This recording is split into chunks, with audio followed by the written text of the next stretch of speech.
Welcome back to another technical deep dive here in the debug zone.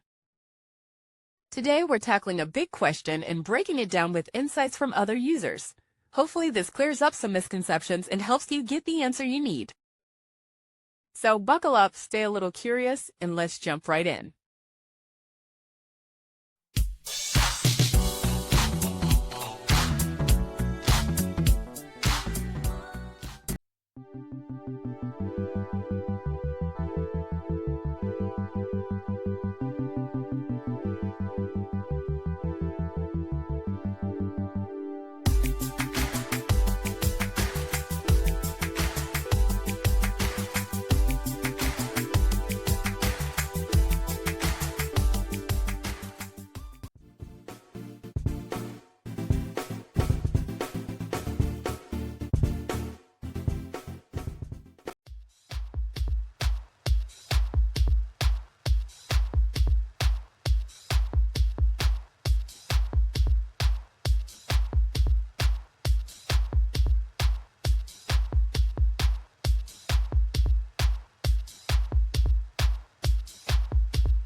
And that's a wrap.